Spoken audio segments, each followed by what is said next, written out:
जी, तो दोस्तों आज के आई फैक्शनर के लर्निंग वीडियो ट्यूटोरियल में हम इंग्लिश के वर्ड कंपोनेंट को एज अ नाउन और एज एन एडजेक्टिव यूज़ करना सीखेंगे। देखेंगे कि वर्ड कंपोनेंट के डिफरेंट मीनिंग क्या होते हैं और फिर वर्ड कंपोनेंट को यूज़ करते हुए हम इंग्लिश में डिफरेंट सेंटेंसेस बनाएंगे और उनकी ट्रांसलेशन को समझेंगे। ट्यूटोरियल कंसंट्रेशन से देखें क्योंकि फिर है एक एक्सरसाइज। तो शुरू करते हैं जी अपना आज का आई फैक्शनर का लर्निंग वीडियो ट्यूटोरियल। दोस्तों एज अ नाउन कंपोनेंट के मीनिंग होते हैं अंग के, जुज के। जब कोई एक कॉम्प्लेक्स सिस्टम हो और उसके छोटे छोटे डिफरेंट पार्ट्स हों तो उन पार्ट्स को कंपोनेंट्स कहते हैं।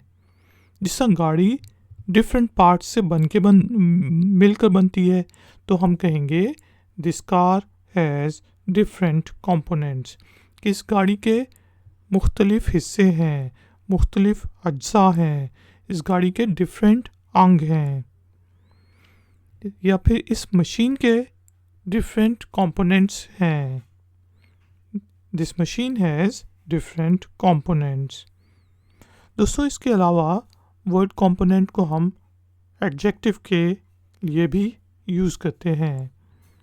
जिस तरह लाइट डिफरेंट कंपोनेंट कलर्स से बनती है तो उन कलर्स को हम कहेंगे कंपोनेंट्स कलर्स। के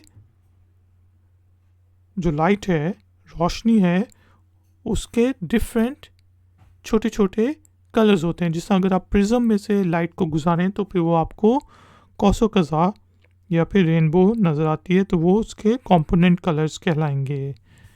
तो यहाँ पे हम कहते हैं लाइट हैज़ 7 कंपोनेंट कलर्स। अब वो शायद ज़्यादा भी हो सकते हैं, मुझे याद नहीं है। कंपोनेंट या कम भी हो सकते हैं। Colours, light has 7 component colours. चलिए वर्ड कंपोनेंट को यूज़ करते हुए एक और सेंटेंस बनाते हैं जिसमें मैं कह सकता हूँ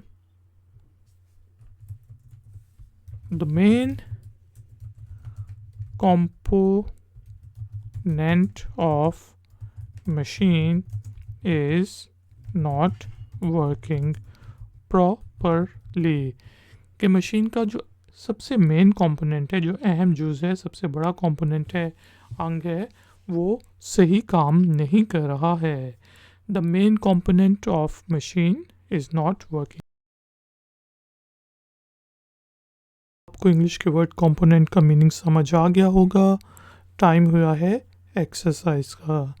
तो एक्सरसाइज के लिए आपने इंग्लिश के वर्ड कंपोनेंट को यूज़ करते हुए इंग्लिश में एक छोटा सा सेंटेंस बनाना है और उसे कमेंट्स बॉक्स में पोस्ट कर देना है। अगर उस सेंटेंस में कोई गलती हुई तो हम में से कोई पॉइंट आउट कर देगा।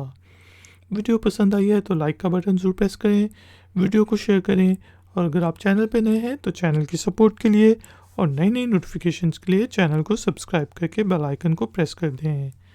मिलेंगे एक और नए वीडियो ट्यूटोरियल में। Until then, take care, keep learning, keep enjoying. Good day.